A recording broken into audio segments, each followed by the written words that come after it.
Entrepreneurs, investors, and successful business founders gathered for the second year in St. George, highlighting Southern Utah's technical world. The discussions were streamed live on podcasts and internet all over the world, bringing entrepreneurs and investors together.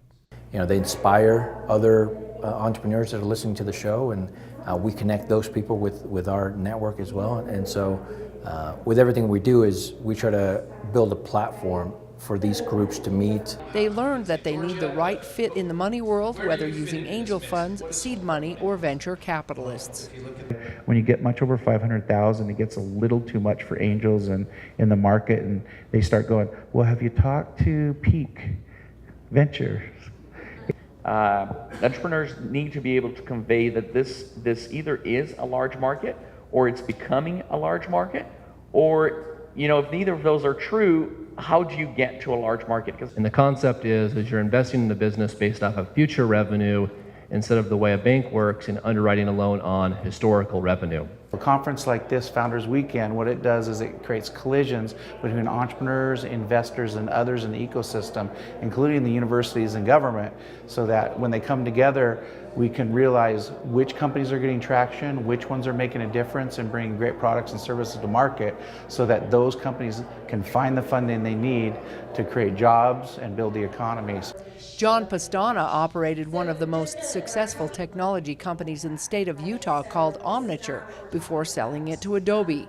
Started it back in 1996 when I was a student at BYU, and then I ran that for 13 years, taking it public in 2006, and then selling to Adobe for almost $2 billion in 2009. Becoming a founder or entrepreneur is not just for men, but women can do it too. Networking is perhaps the best way for anyone to become more visible. It also takes insight. The founder of Brain by Design said, to get the most out of your brain, you need to work 90 minutes and take 30 off, and you'll become more creative. Taking a break, stretching, doing yoga, meditating, anything that will literally allow your brain to do nothing, that your brain isn't doing nothing, it's actually making the kinds of connections that give you insight and creative ideas. So executive mode, creative mode, 90-30, 90-30, 90-30. But perhaps the most important aspect is finding an educated workforce in the IT world to fill the upcoming jobs. That's why the state of Utah has launched a new partnership between high school students and businesses in planting that seed for future careers. There is no question that it's because of the growth in the IT sector that Talent Ready Utah exists today.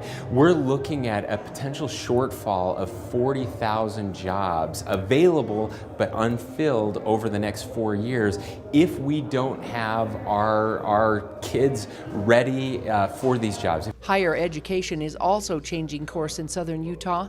DSU is now going to become a polytech university, offering more degrees in the technical fields.